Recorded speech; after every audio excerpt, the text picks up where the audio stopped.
the following grounds: that the court lacks jurisdiction to entertain the said counts,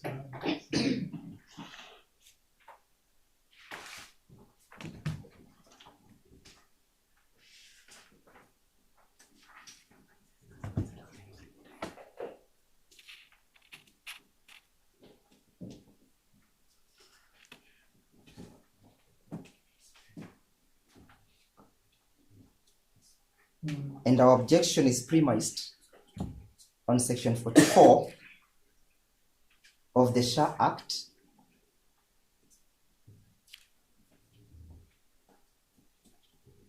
section 2 of the Criminal Procedure Code,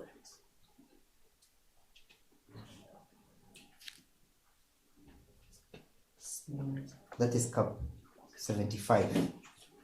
You know, the basis upon which these charges are construed arises from the transactions contemplated in the SHA Act.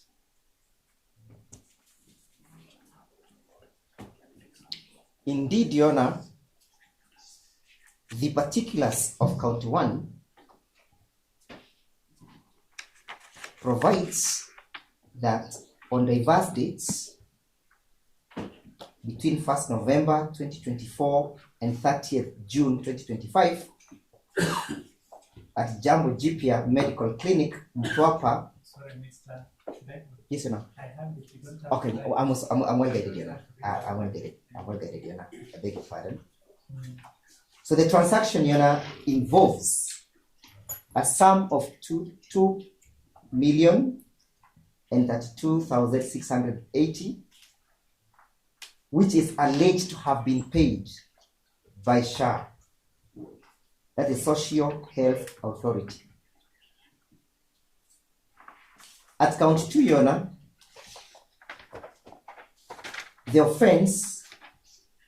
at count 1, the offense is premised, or is that of conspiracy under the Penal Code. But the particulars of the charge speaks to the Mother Act. That is to say, Your Honor, the substantive law from where the particulars arises from is a SHA, notwithstanding the fact that the offense emanates from the Penal Code. The court must draw that distinction.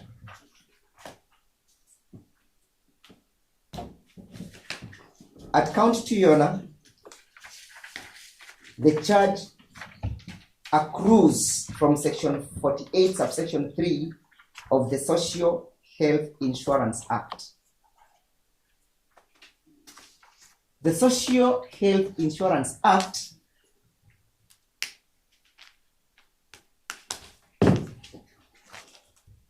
must be read together with the Social Health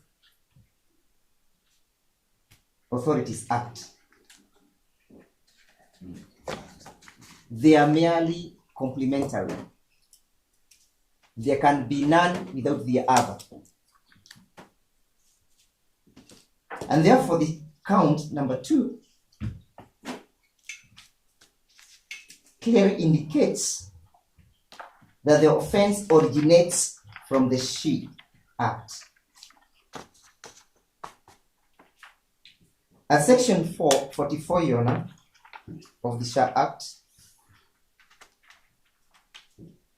it provides that there is established a tribunal to be known as a dispute resolution tribunal for the purpose of hearing and determining complaints. I am interested with the deliberate use of the word complaint. That the Act also speaks about disputes and appeals in accordance with this Act or any other written law. That other written law is the one that appears at count 2.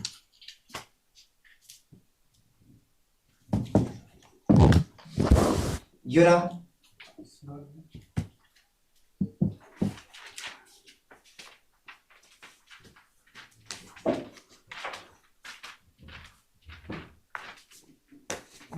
It follows, therefore, that the deliberate use of the word complaint, it is the defense understanding that this is a term appearing under section 2 of the CPC. That is to say, Your Honor, section 2 of the CPC defines what a complaint is. There is no any other law in Kenya enacted by Parliament that directly defines the term complaint.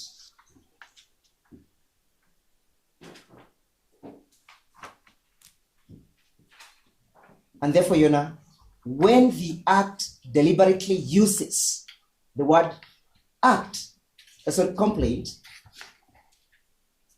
it must be accorded the literal meaning. The literal meaning to mean, Your Honor, that this is a complaint, if entertained, would result into a charge sheet.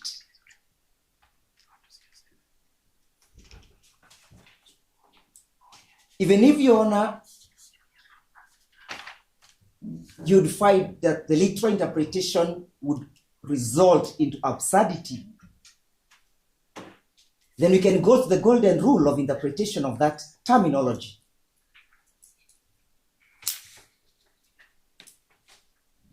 And we go to the golden rule so as to avert any possibility of absurdity if the literal interpretation leads us to that absurdity.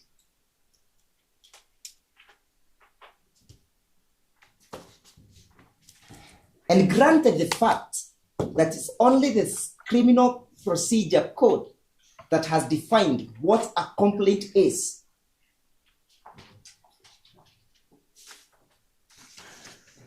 it is our humble submissions that the terminology appearing under section 44 of the SHA Act is a complaint defined by section 2 of the Criminal Procedure Code. You know, the High Court had the opportunity of interpreting this word complaint. That is, in the case of Republic versus Mohammed, Ado Mohammed, 2013 EKLR, the High Court sitting at Mombasa had this to say. That is Republic versus Mohammed, Ado, that is ABDOW, Mohammed, 2013 EKLR. The court defined a complaint as a formal allegation under section 2 of the CPC, and that's what Justice Hedwin Ongundi. Again, in the case of David Joroge Macharia versus Republic, 2011 EKLR, this was a matter before the Court of Appeal. Justice Tunoi, Justice Onyango Tieno, and Roslyn Nambuye also defined what complaint is. Finally, in terms of the authorities, equally in the case of Republic versus ODPP, ex parte, His Lordship, GBM, 2013, EKLR, Justice Mobi Ngugi, as she then was, defined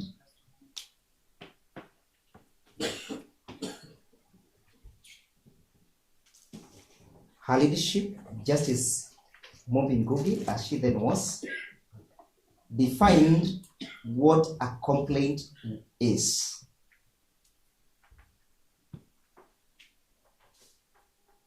You have this one only too. Yes, Your Honor, I can provide them. Equally, Your Honor. You should be providing us with Yes, Your Honor, I'll ask my brother friend to help us get them.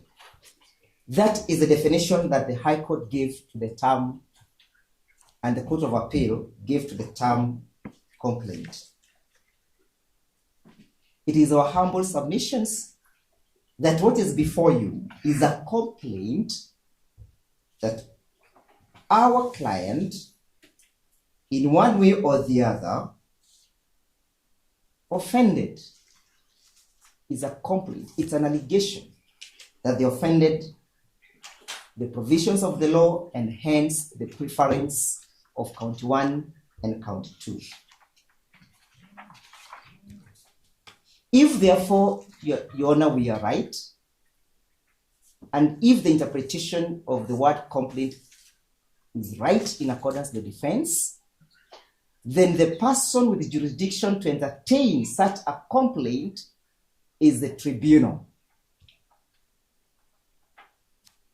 You know, that is also backed with the doctrine of exhaustion.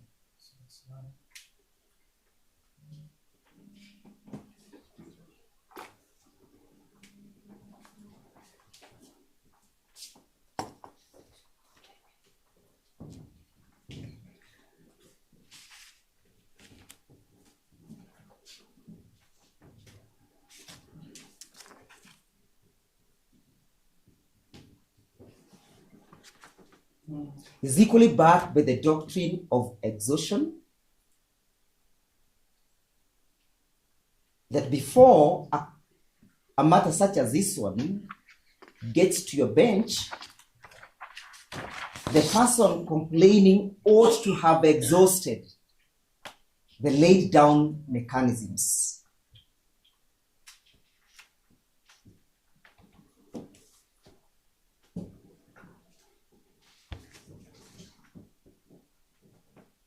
And you know,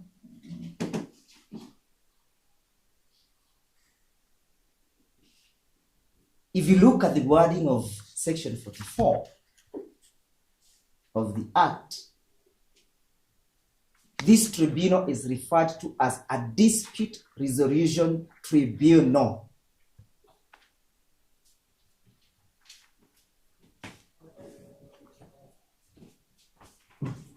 This tribunal, Your Honor, if I was to read the mind of Parliament, Parliament must have been thinking or contemplating that parties to this particular act will ordinarily get into a contractual relationship. And if parties are therefore to get into a contractual relationship, there ought to be a less adversarial mechanism of resolving that dispute. Ordinarily, in contract law, such mechanisms is created so as not to sever the relationship between the two contracting parties.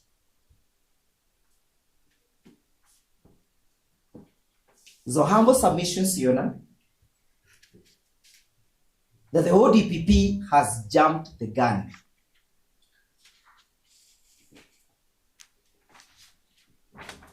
This is not a matter that ought to have come before you.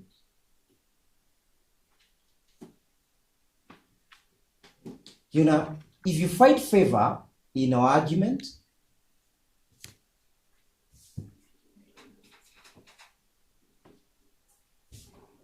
it will be a humble plea that you decline the invitation by the ODPP to bend the law.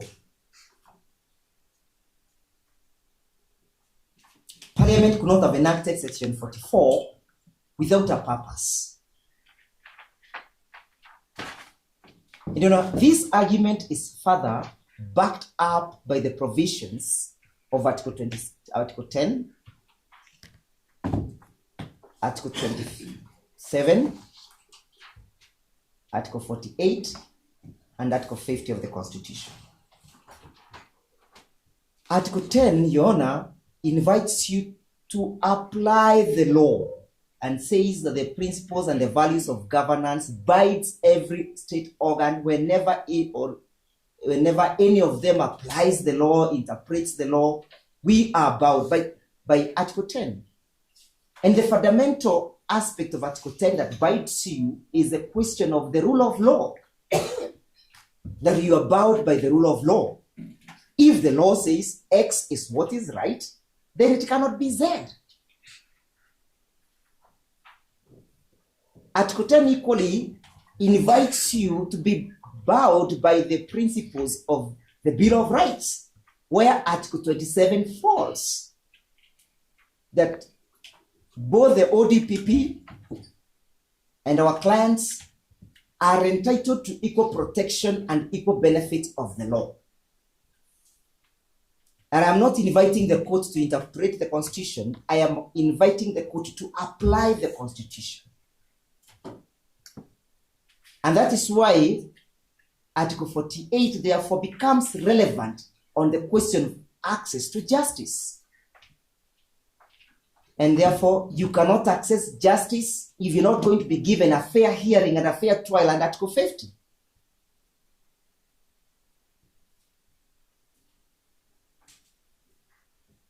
So in making a finding, in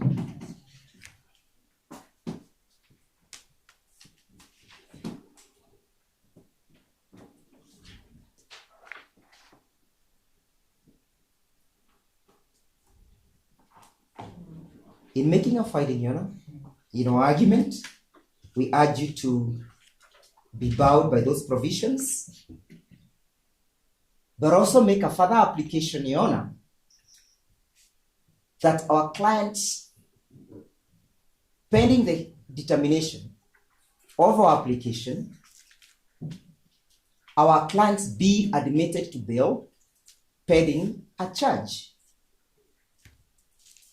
This application, Your Honor, again is done under Article 49 plus H, Article 49 plus 2H. Sorry, counsel. Yes, Your Honor. You are saying the court does not have jurisdiction. Yes, Your Honor. At the same time, asking the court to make an order in the same way. You have suspects before you, and that is why Article 49 provides that a court can admit to bail pending a charge. Pending. That's why I was specific in quoting 49H.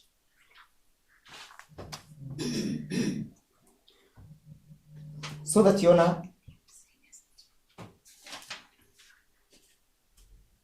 Article 49H contemplates a scenario such as this one, where a preliminary issue may arise before a court of law, and a court of law then is invited to make a determination as to, in the intervening period, what do we do to the suspects? If I am right, and if I gather the court right, the subjects before you are under your jurisdiction, because they are before you. The court must make a determination as to what do we do in the intervening period. That is to say, Your Honor, that the court cannot be helpless in the manner in which to manage the liberty of the accused persons in the intervening period. That is why Article 49 clause 2H provides for a charge, a bail pending a charge. And that is, Your Honor, not to be determined by the jurisdiction contained or challenged under the charge sheet. This court, being a chief magistrate court, has jurisdiction under Article 49 to admit an individual to bail or bond. I invite my learned friends, Your Honor, to further the argument. And, Your Honor, I will seek leave of absence because I'll have them replying to the ODPP. I am most obliged. Where are you going? I have a matter that is coming up at 2:30 before the High Court. We're most obliged.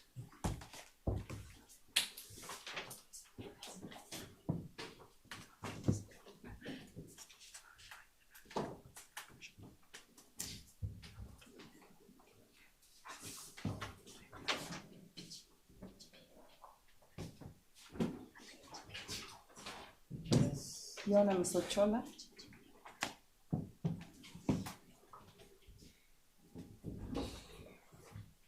Your Honor, I do concur with the averments of my learned colleague.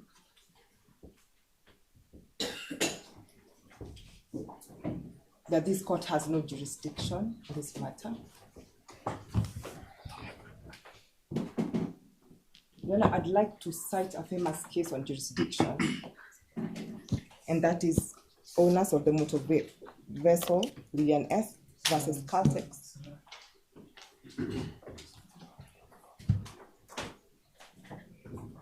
That is owners of motor vessel, Lillian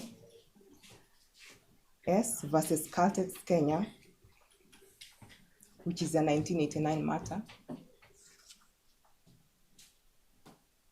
It states that jurisdiction is everything. And when a court does not have jurisdiction, it ought to down its tools.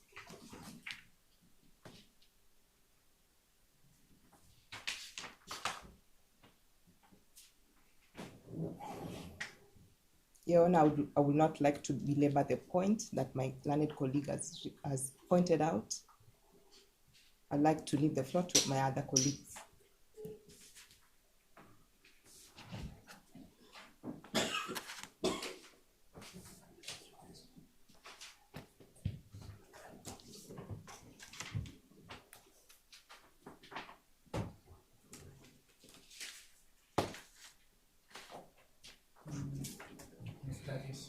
Yes, Your Honor.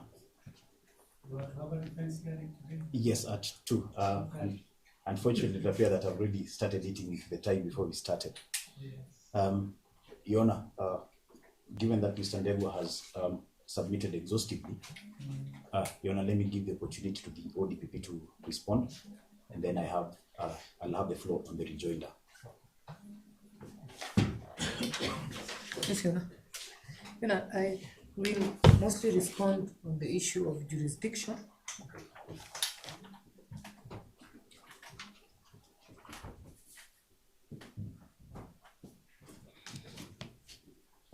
Your Honor has been told that this court has no jurisdiction to handle this matter, or rather to take plea.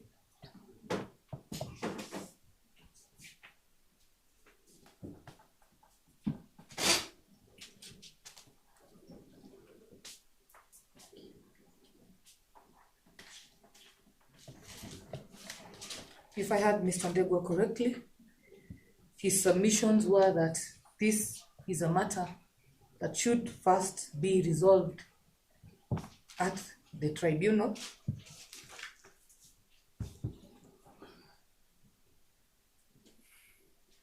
so that therefore should be a bar, or rather should bar the office of the DPP from preferring charges against the suspects before this court.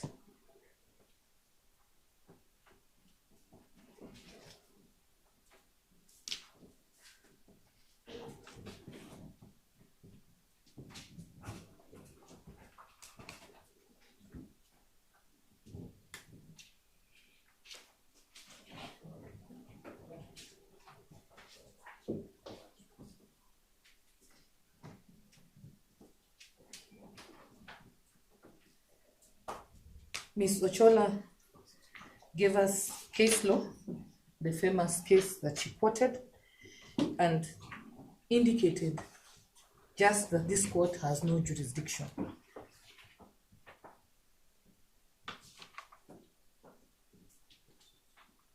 Our submissions are that this court is clothed with jurisdiction to entertain the plea before this court.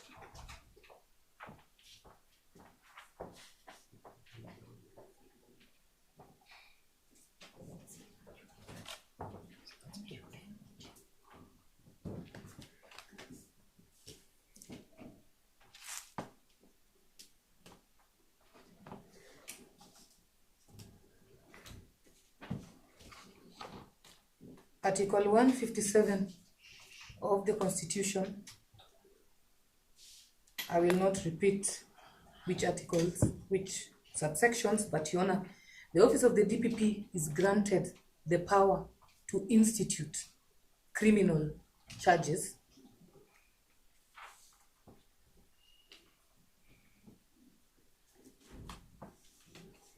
The Constitution also states that while exercising this power, the ODPP will not be directed by anybody if the decision is made in good faith,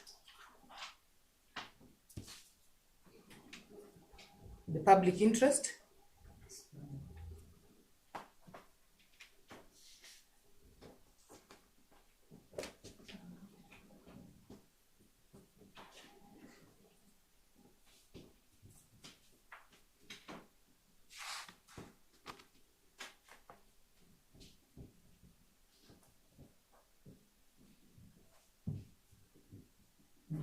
and promotes the fair administration of justice. A glance at the charges that we intend to prefer against the accused, the suspects herein, is a clear indication that this is a public interest matter.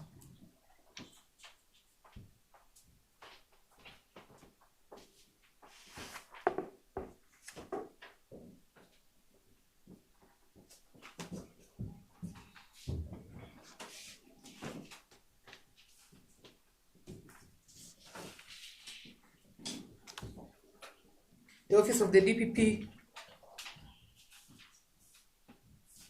exercised its mandate and directed that these instant charges be preferred against the suspect before this court.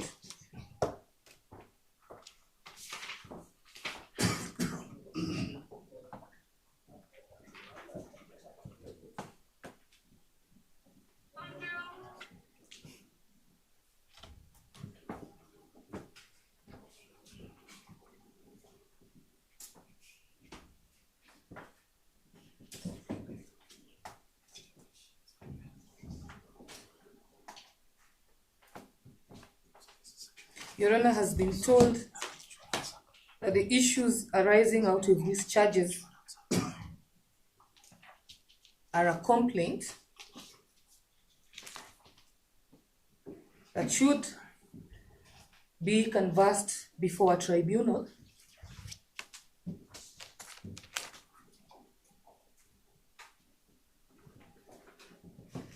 and that is the reason why the court has been told that it has no jurisdiction to entertain count 1 and count number 2.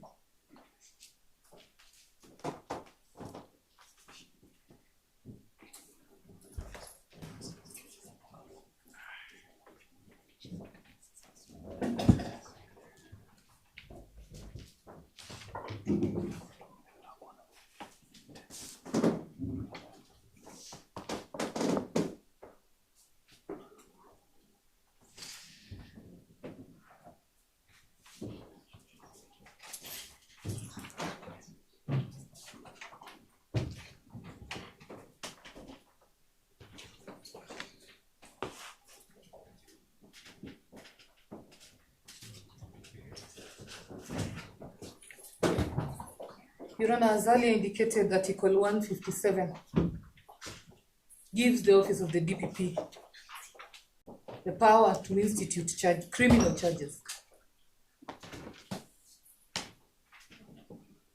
And this power can also extend even when the tribunal that was alluded to is entertaining the complaint as submitted by Mr. Ndegwa.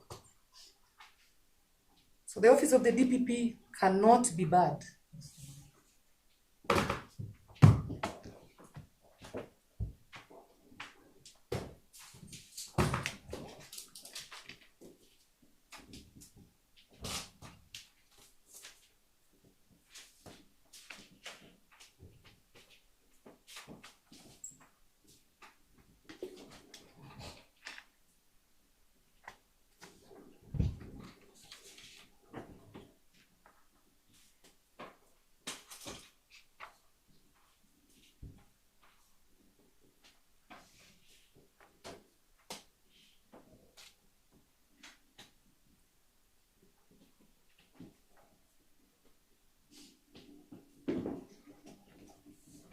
From exercising its mandate lawfully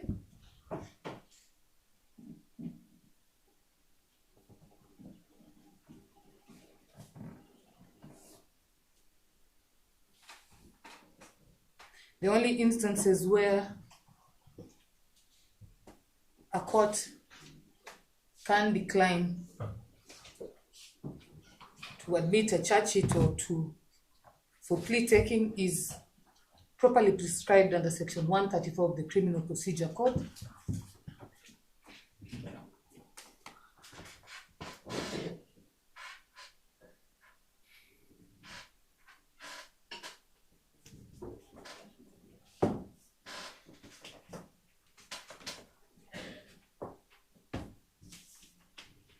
None of those reasons have been advanced by the defense.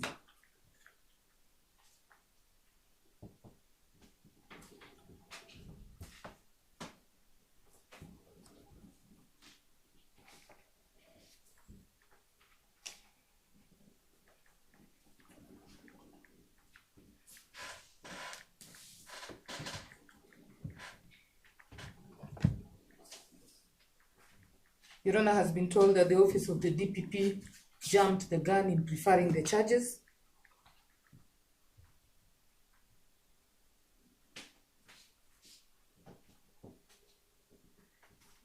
Your Honor, we are exercising our mandate properly.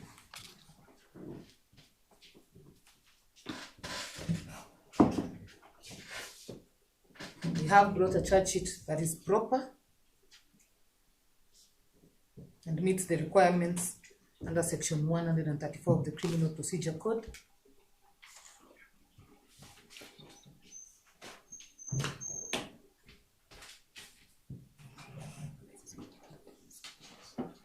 The fact that this matter can be entertained by a tribunal as submitted, I do not agree that it can, but as submitted,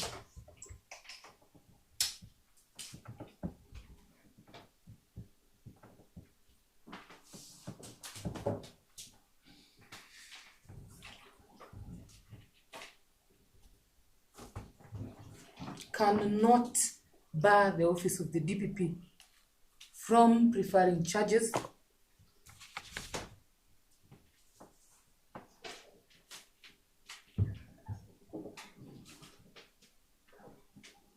Your Honor has been told to apply the Constitution. We repeat the same. While applying the Constitution, we submit that the office of the DPP is equally guided by Article 10,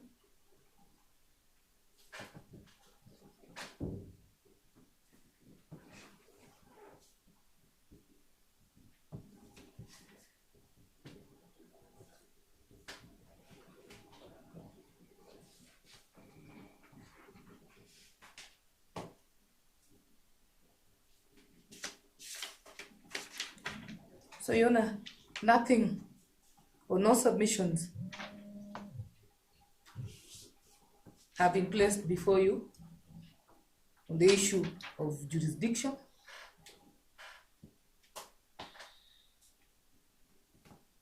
If anything, then their submissions are that this court has no jurisdiction, then they needed to have given compelling reasons.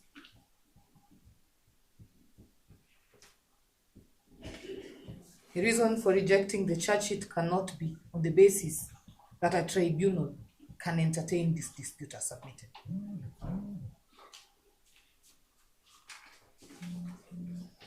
And if a tribunal can entertain the dispute as submitted, you have not been told what would bar the office of the DPP that is clothed with the powers under Article 157 from preferring these instant charges.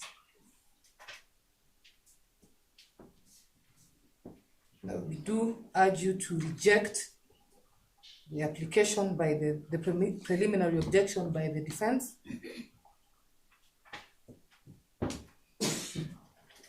No cogent reasons have been given to you why the suspect before you should not take plea.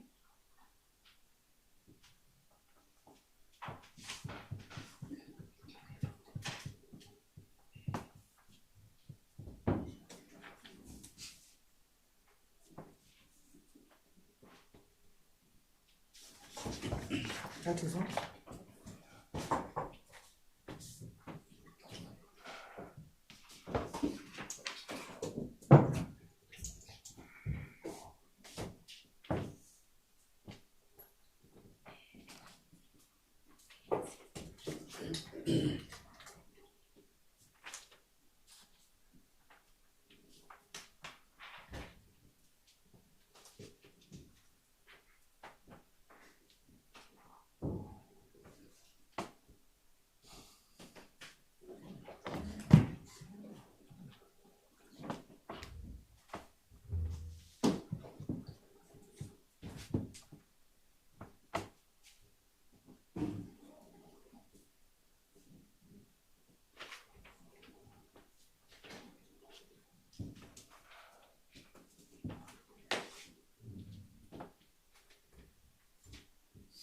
Mr. Gishiko, you are submitting a reply. Yes, just a quick rejoinder, Your Honor. Your Honor, let me start from the point of the London prosecutor's submission on section 134 of the Criminal Procedure Code. Your Honor, I must say that we must distinguish what is provided under section 134, Your Honor, and the arguments that we are making on behalf of the suspects before you.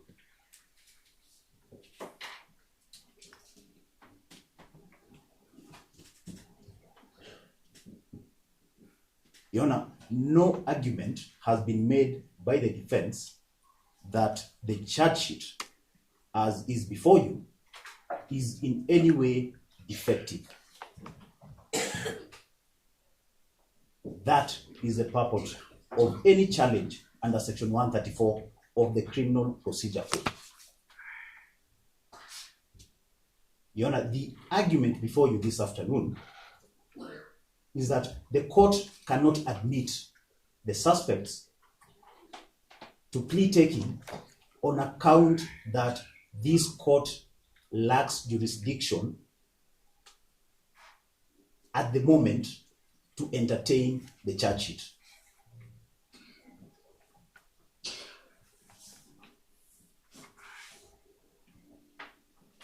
Therefore, Your Honor, we ask the court to get that distinction.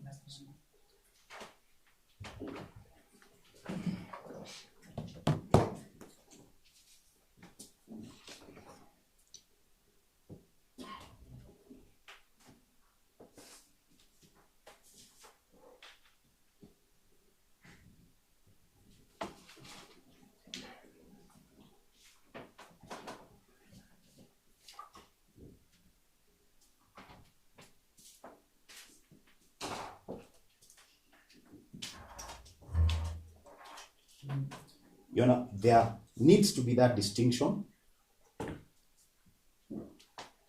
on a defective charge sheet and the question of jurisdiction of the court admitting the suspects to plea today.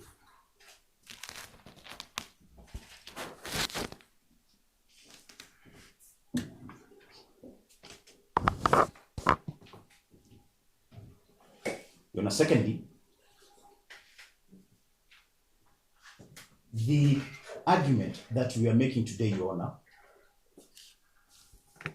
is not that the old office of the DPP does not have the authority to prefer charges. Rather, Your Honor, it is that the charges that have been brought before you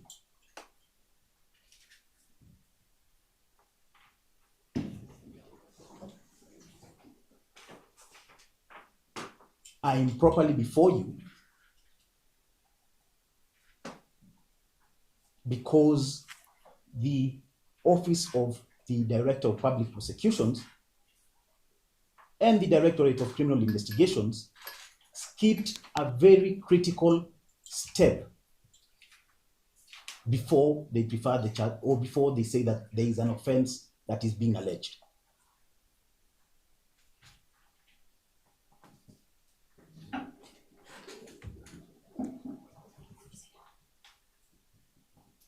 Your Honor, a look at the charge sheet discloses the complainant as the Social Health Authority.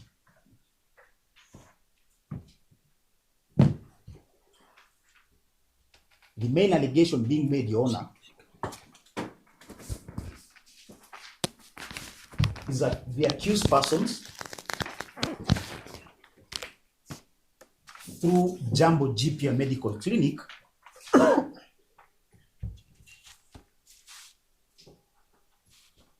caused the authority to make payment to them when they should not have made the payment, when the Social Health Authority should not have made that payment.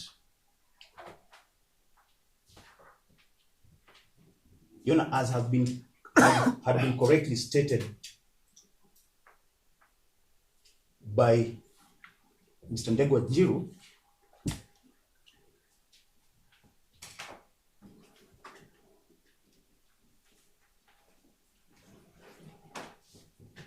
both the complainant, that is the Social Health Authority,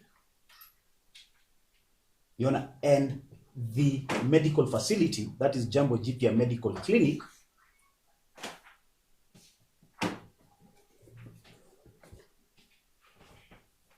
Your Honor, both are bound by the provisions of the Social Health Insurance Act, Your Honor. And as such, the first port of call for any kind of dispute will be Section 44 of the said Act.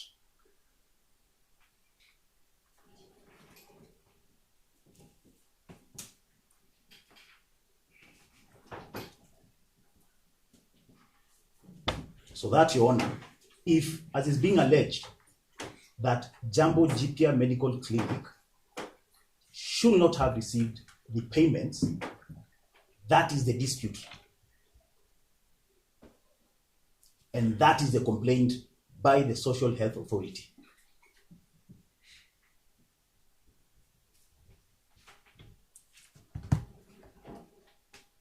And as such, Your Honor, if the tribunal contemplated under Section 44 has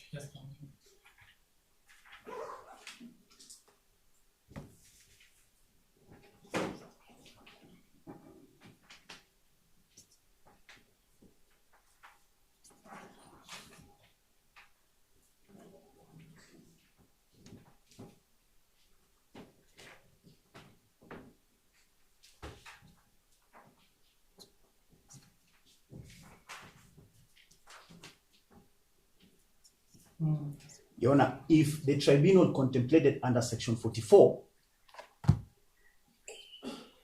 and I can confidently say that has not even received this complaint from the complainant,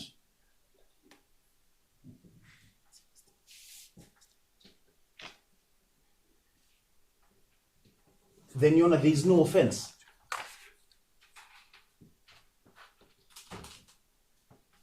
The only body that can make a determination on whether that medical facility was paid within the province of the law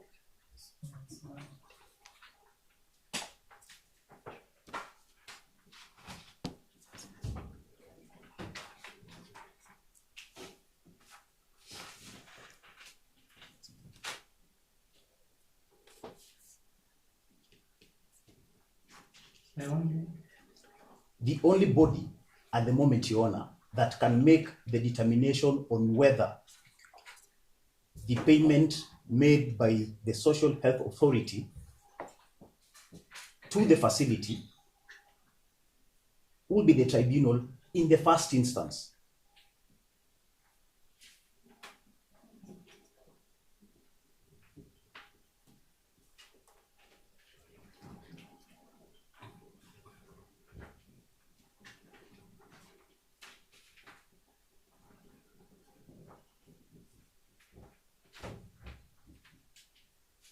It is only then that it can be determined that an offense has been committed or not committed.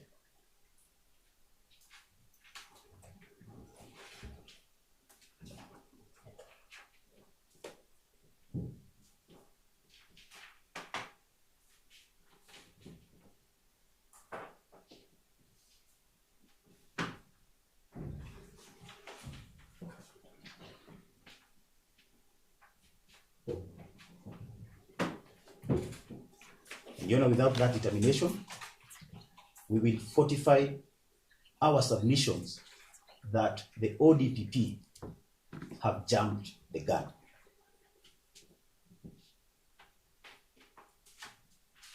And at the moment, there is no offense,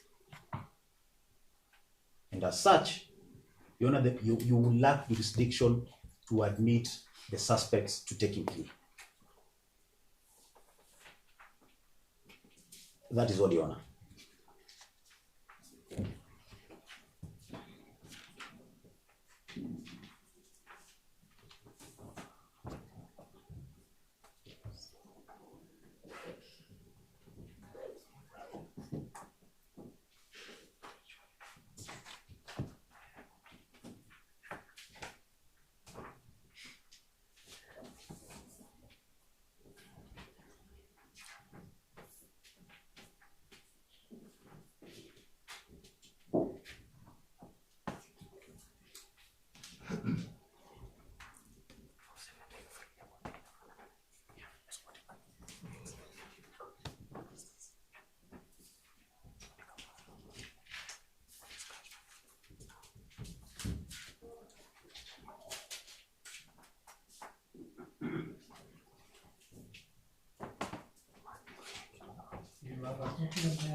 The Social Health Insurance Act, you know, I can download the same and send it to the court's email.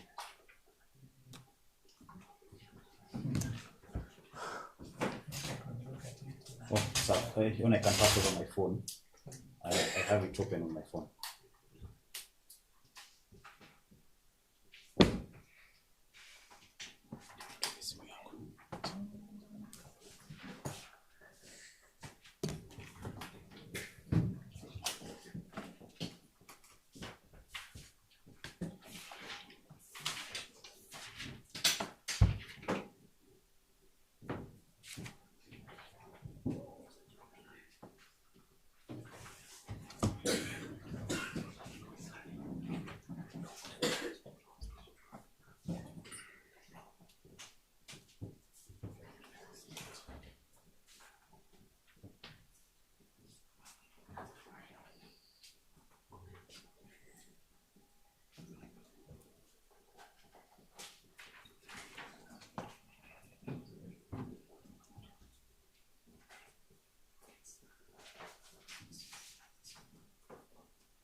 There are two matters. Can we place this one aside, into the other one? Would you intend to raise the same issues in the other? The other one has not been called, but they emanate from the same similar facts. So we will be happy to get the court's determination on this before we know how to proceed. Okay. Thank you. You want a ruling on this point? Mr. Kehana? Yes, With your colleagues? You can see what is going on. yes, this is actually very planned. I must accuse them. The waters have been disturbed. Yes, this is over time. So the ship might not sail the way you expected it to sail. I'm in your hands. Now I will be forced to take a break. If I were to write a ruling here, it will take me some time. I can be writing my ruling in my chambers as you tell stories. I'll take about 30 minutes. So I'll be back in 30 minutes. Most obliged. In case there be extension of that, I will let the officer inform me. Thank you, Your Honor. Very well. Most obliged.